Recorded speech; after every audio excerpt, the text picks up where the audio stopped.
Ating panoorin ang mga natatanging aktibidad ng masigasig na Provincial Director ng Quezon Police Provincial Office na si Police Colonel Ruben B. Lacuesta sa loob ng isang linggo ating tunghayan sa PDIS in aksyon.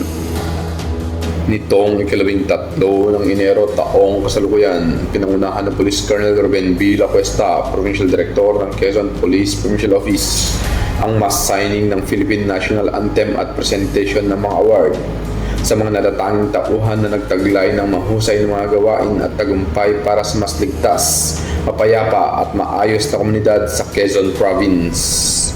Ang programa ay dinaluhan ng Quezon Police Provincial Office Command Group, mga kawani at tauhan mula sa Provincial Headquarters at NSU or NOSUS na ginanap sa Quezon Police Provincial Office Covered Court, Camp Brigadier General Guillermo P. Carlos, Sena City. Pinuri ni PD Lacuesta ang mga awardees dahil sa kanilang mataas na kalidad at mahusay na pampublikong serbisyo. Pinayuhan niya rin ang mga ito na patuloy na magtulungan upang mapalakas ang ugnayan sa iba pang mga kasapi ng komunidad at magpatuloy na magplano para sa mga hakbangin na malisiguro ng ligtas, demokratiko at mapayapang darating na midterm national and local election 2025.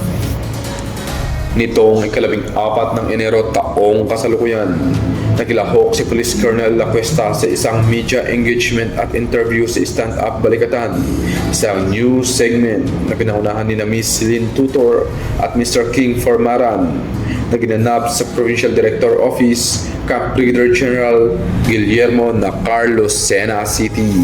Tinalakay ni PD Lacuesta ang epektibong pagbaba ng crime index rate at mga insidente sa buong lalawigan, habang isinusulong ng Quezon Police ang mas pinaigting na paghahatid ng hustisya at malawakang mga aktibidad para sa kapayapaan sa buong lalawigan. Ipinagdiin din niya sa kanyang media engagement na ang kapulisan ay nagsasagawa ng proaktibong hakbang upang makipagtulungan sa COMELEC Quezon at mga ahensya ng gobyerno upang magsagawa ng mga paghahanda at pagpapalakas ng seguridad para sa isang ligtas, demokratiko at mapayapang midterm national and local election 2025. Samantala nitong ika-15 ng Enero taong kasalukuyan, sa pagpapalakas ng matibay na hakbang para sa mas ligtas, makatarungan at mapayapang midterm national and local elections 2025, ang PNP kasama ang COMELEC at iba pang mga ahensya ay dumalo sa Second Joint Security Control Center meeting na pinangunahan ni Attorney Alan S. Enriquez, COMELEC Regional Election Director for a pulong ng koordinasyon.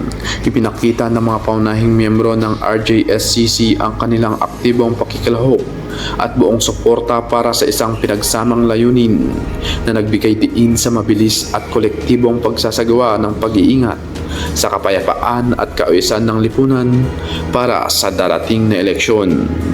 Tumalo rin sa pulong ang Regional Quad Staff, mga Regional Director ng DILG at DepEd 4A, Assistant RED 4A, mga Provincial Election Supervisors, mga kinatawan mula sa AFP, PCG, BFP, BJMP, mga Provincial Directors ng ibang PPOs, at mga sektor ng lipunan na lumahok sa interaktibong Joint Agency Session.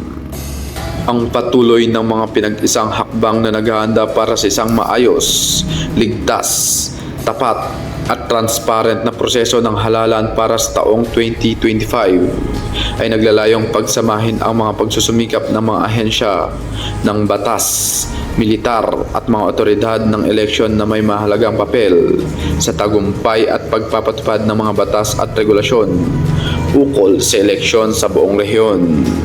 At iyan ang ilan sa mga natatanging aktibidad ng napakasipag at masigasig na Provincial Director ng Quezon Police Provincial Office na si Police Colonel Ruben B. Lacuesta.